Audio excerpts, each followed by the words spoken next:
स्वागत है साथियों। आज हम लोग दृष्टि क्विक बुक में पढ़ने वाले हैं प्राचीन भारत में धार्मिक आंदोलन। इसमें विभिन्न धर्मों की चर्चा की गई है। इम्पॉर्टेंट फैक्ट्स हैं, एग्ज़ाम में काफ़ी क्वेश्चन पूछे जाते हैं। आइए शुरू करते हैं जैन धर्म से। बहुत जल्दी में समराइज़ करेंगे ताकि आपका ज़्यादा टाइम न जाए और आप पूरी बुक भी पढ़ पाएँ। अगर आपको पिछले चैप्टर्स पढ़ने हैं तो आप प्लेलिस्ट में विज़िट करें, वहाँ पर आपको चैप्टर 1 से सारे क्रम से दिए गए हैं और ये अभी लेक्चर्स आगे कंटिन्यू रहेंगे। तो आइए शुरू करते हैं जैन धर्म। देखिए, जैन धर्म में 24 तीर्थंकर होते हैं। 22 की जो ऐतिहासिकता है वो थोड़ी संदिग्ध है, लेकिन जो पहले हैं ऋषभदेव वो कन्फर्म है। आदिनाथ जिनको कहा जाता है प्रथम तीर्थंकर ऋषभदेव, उन्होंने इसका प्रवर्तन किया, इसकी स्थापना की। इसमें एक वर्णन आता है कि ऋग्वेद में किसका उल्लेख मिलता है, तो इसमें एक ऋषभदेव और अरिष्टनेमी दो का उल्लेख जो है वो ऋग्वेद में मिलता है।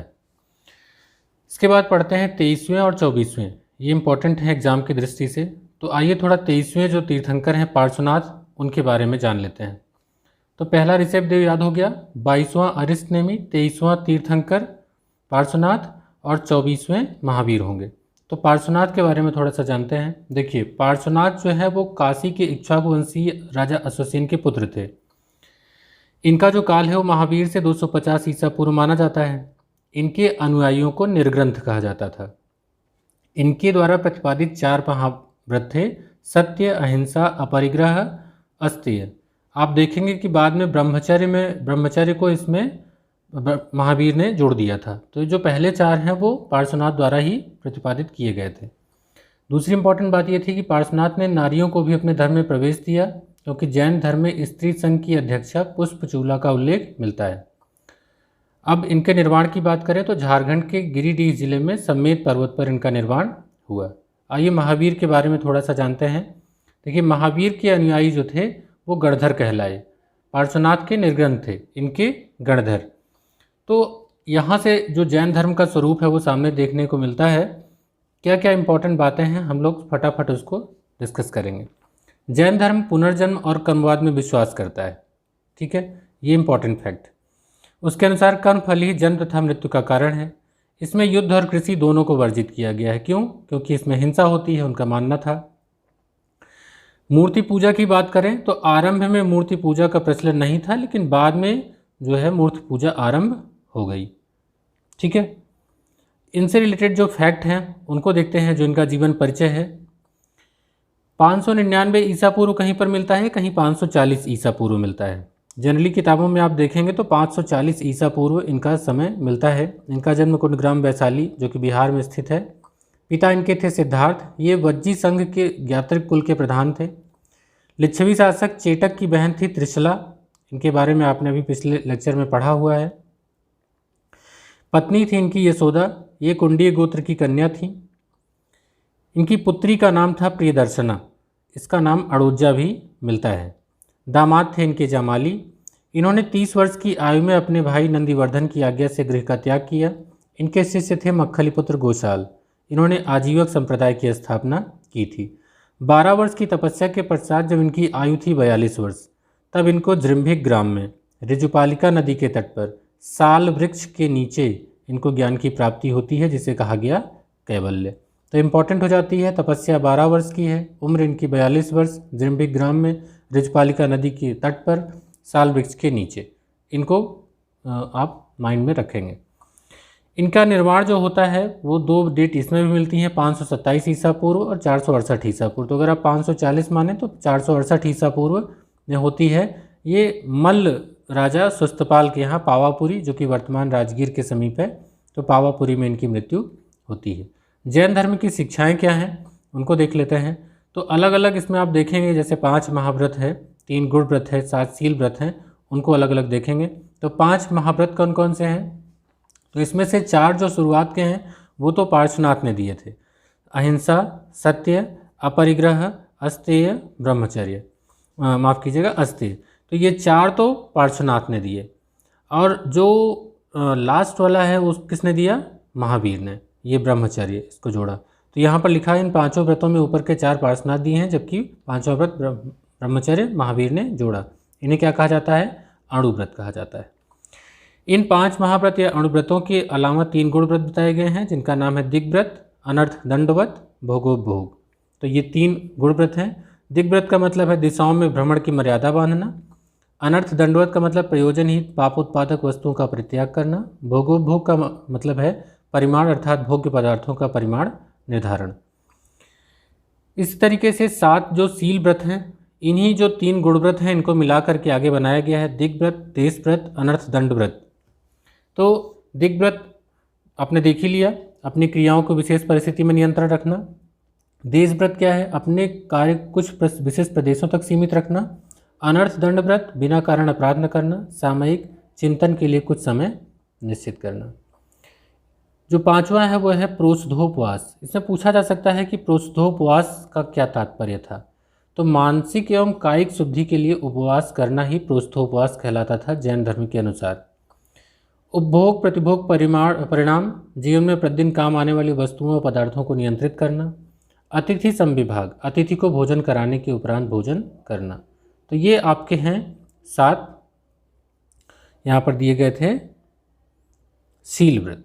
ठीक है, तो ये 7 शील व्रत हैं। जैन धर्म में धर्म के 10 लक्षण बताए गए हैं। ये किस प्रकार हैं?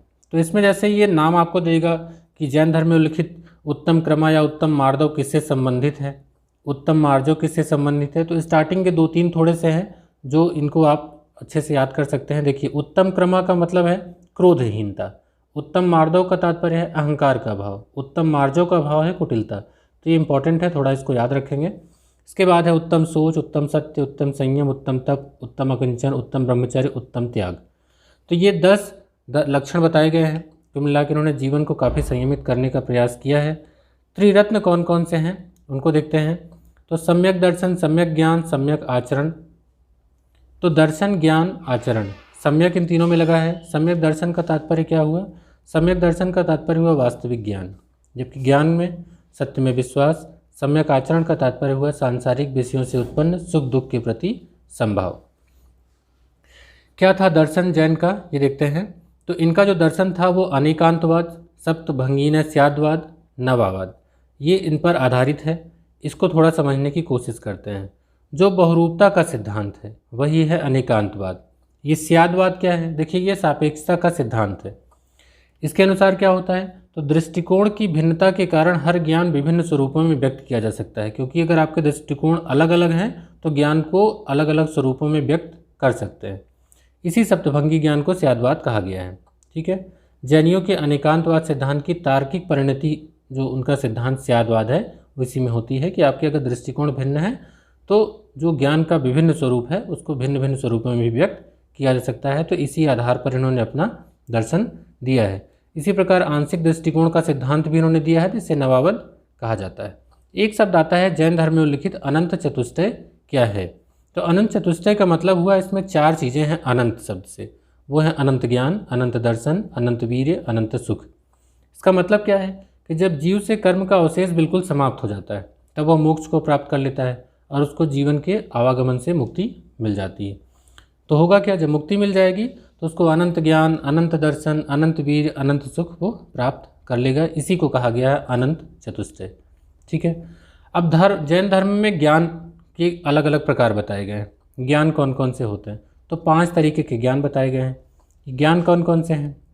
मति, श्रुति, अवधि, मनः, पर्याय और कैवल्य। इसमें कैवल्य को सर्वोच्च ज्ञान कहा गया। मति क्या है?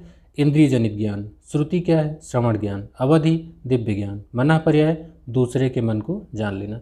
तो अपने आप में ये इंपॉर्टेंट है और अक्सर एग्जाम में पूछे जाते हैं। ज्ञान के स्रोत कौन कौन से हैं? तो 3 तरीके से ज्ञान का अर्जन किया सकता है जैन धर्म के अनुसार। वो है प्रत्यक्ष, अनुमान और तीर्थंकरों के वचन। तो इनके अनुसार विश्व शाश्वत है, लेकिन सृष्टिकर्ता के रूप में ईश्वर को ये स्वीकारते नहीं हैं। अब ये कैवल्य जो अभी एक शब्द आया, सर्वोच्च ज्ञान, उसका तात्पर्य क्या है? इसका तात्पर्य ये है कि जब जीव कर्म के अवशेष से बिल्कुल समाप्त हो जाता है तब वह मोक्ष की प्राप्ति कर लेता है, जिसे कैवल्य कहा जाता है।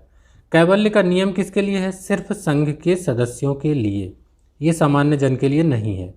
सामान्य जन या गृहस्थों को भिक्षु जीवन में प्रवेश करने के पूर्व 11 कोटियों से होकर गुजरना पड़ता है। तो जो ये कैवल्य है, कैवल्य का नियम केवल संघ के सदस्यों के लिए ही था। अब ये जो कैवल्य का ज्ञान, कैवल्य प्राप्त हो गया, तो महावीर स्वामी को इसके बाद उनको केवलिन, जिन यानी कि विजेता, अर्थात योग्य, निर्ग्रंथ अर्थात बंधन रहित जैसी उपाधियाँ मिली। तो ये पूछा जाता है कि निर्ग्रंथ, इनका अर्थ बताइए, जिन, निर्ग्रंथ, तो इनकी उपाधियाँ थीं, इनको थोड़ा सा ध्यान रखेंगे।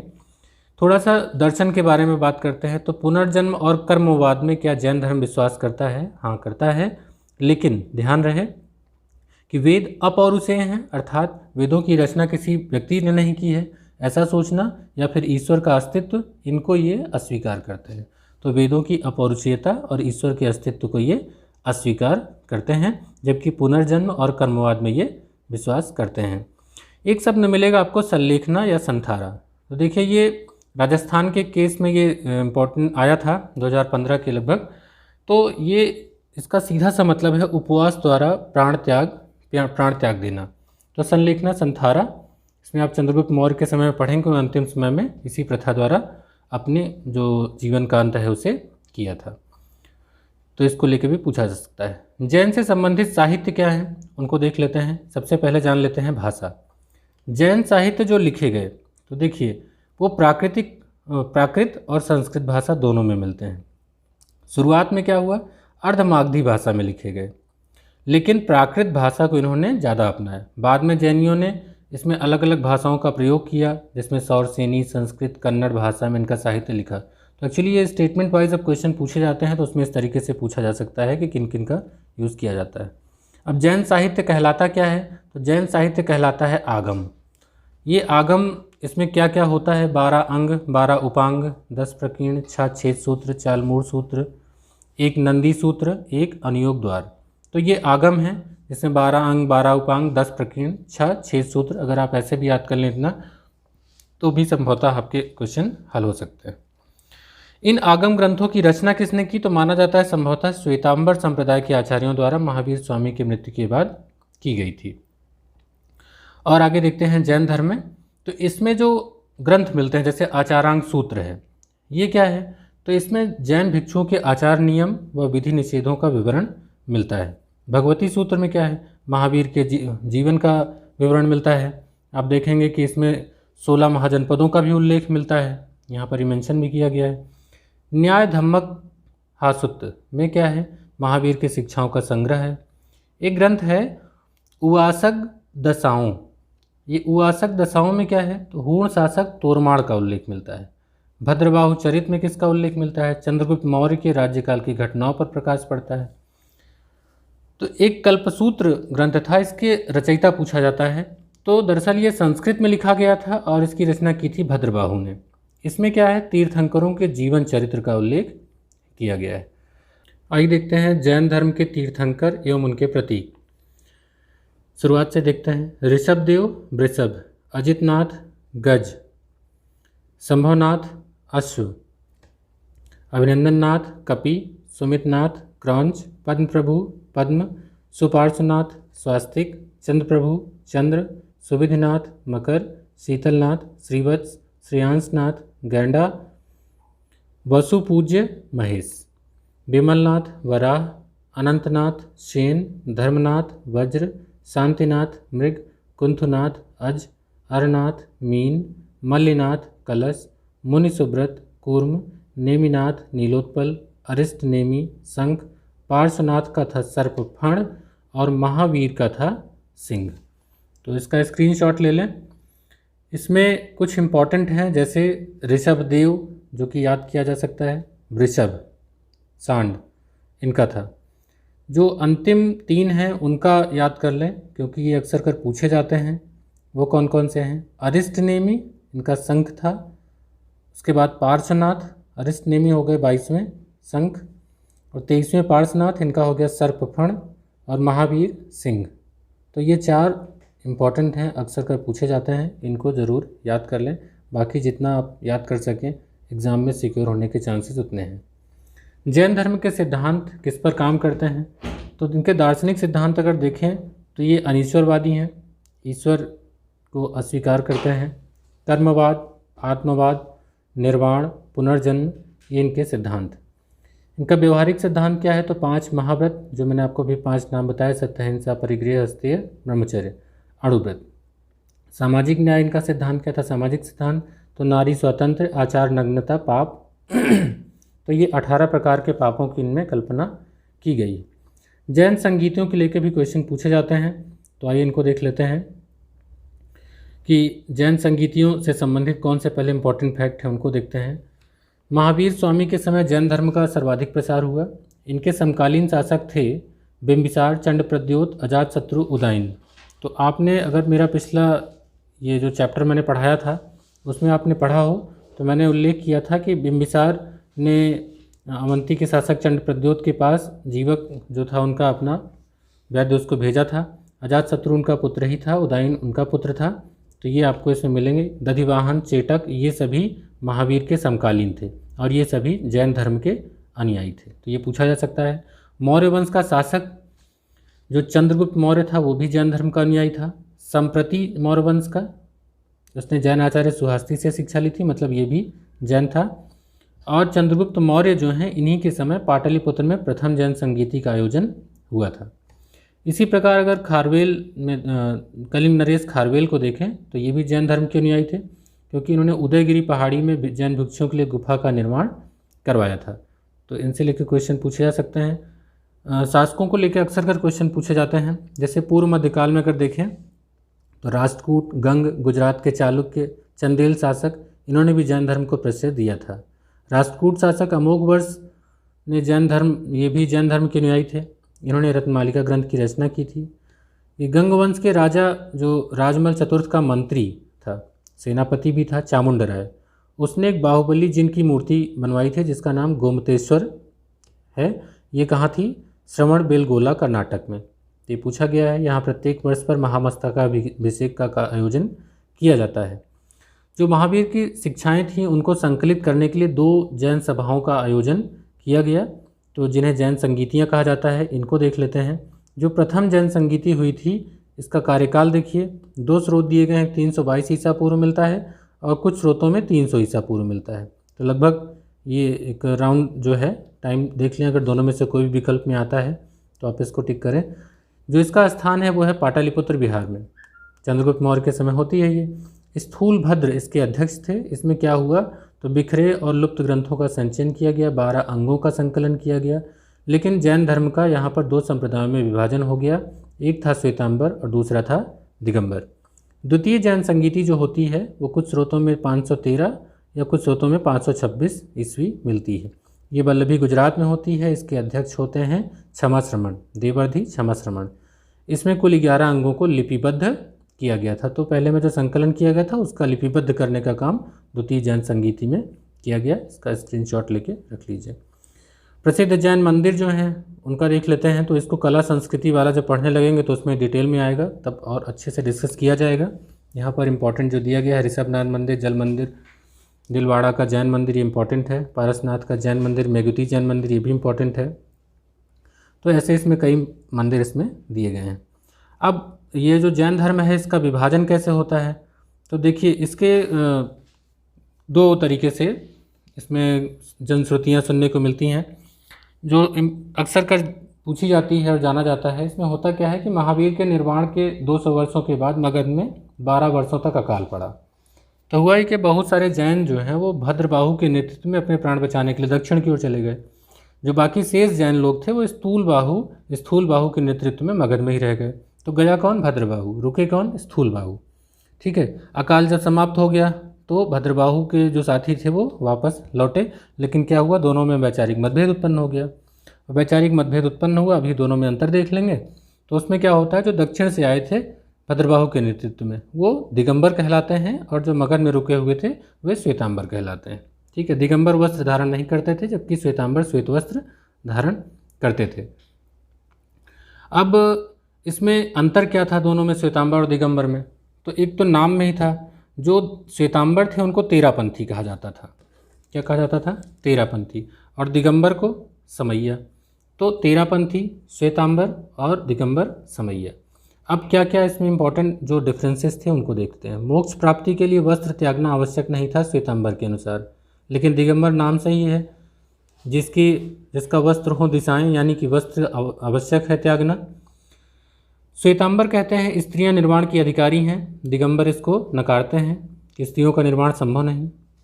श्वेतांबर कैवल्य प्राप्ति के बाद भी लोगों को भोजन की आवश्यकता बतलाते हैं, जबकि इसका नकारते हैं दिगंबर कि अगर कैवल्य प्राप्ति हो गई तो आपको भोजन की आवश्यकता नहीं है। तो एक तरीके का जो दिगंबर है वो कट्टरपंथी जैनियों का संप्रदाय था, जो इनके नियम थे बहुत ही कठोरता से लागू किए गए। जो श्वेतांबर थे तो ये उदार वृत्ति वाले थे, परिस्थिति के अनुसार ये परिवर्तन कर लेते थे। एक आधुनिक उप संप्रदाय है अस्थानकवासी। तो इन लोगों ने क्या किया, मूर्ति पूजा और मंदिर के आचार को अस्वीकार कर दिया। तो कभी कभी पूछा सकता है कि अस्थानकवासी जो हैं वो किससे संबंधित हैं, तो श्वेतांबर या तेरापंथियों से संबंधित हैं। जैन धर्म का समाज पर प्रभाव क्या पड़ा, तो इसको आप स्क्रीनशॉट में लेके अच्छे से पढ़ सकते हैं। मैं आगे चलता हूँ। जो पतन के कारण हैं, मैंने आपको बताया कि सबसे प्रमुख जो कारण था उसका ये था कि इन्होंने कठोर व्रत तपस्या पर बल दिया, और सबसे इम्पॉर्टेंट बात यह है कि इन्होंने जीवन को चलाने वाले कृषि पर भी रोक लगा दी, क्योंकि इन्होंने कहा कि कृषि और युद्ध दोनों में हिंसा होती है, इसलिए जब कृषि नहीं होगी तो कैसे होगा। हालांकि ये है कि व्यापार वाणिज्य का विकास इसमें होता है जैन धर्म में। तो इम्पॉर्टेंट बातें हैं। हुआ क्या कि ये प्राकृत भाषा में लिखा जाता था, लेकिन बाद में संस्कृत हो गया, तो जनसाधारण से थोड़ा ये दूर हो गया। तो ऐसे कई कारण बनते हैं जो कि जैन धर्म के लिए घातक सिद्ध होते हैं। तो इस तरीके से हमने जैन धर्म के इंपॉर्टेंट फैक्ट्स पढ़ा। अभी जो आगे आएगा बौद्ध धर्म में आएगा, उसको भी बहुत अच्छे से इस बुक में डिस्कस किया गया है। उम्मीद करता हूँ कि आपने हमारे साथ इस बुक को अच्छे से पढ़ा होगा, कम समय में आपने बुक को रिवाइज़ किया है। मिलते हैं अगले लेक्चर में, तब तक के लिए गुड बाय।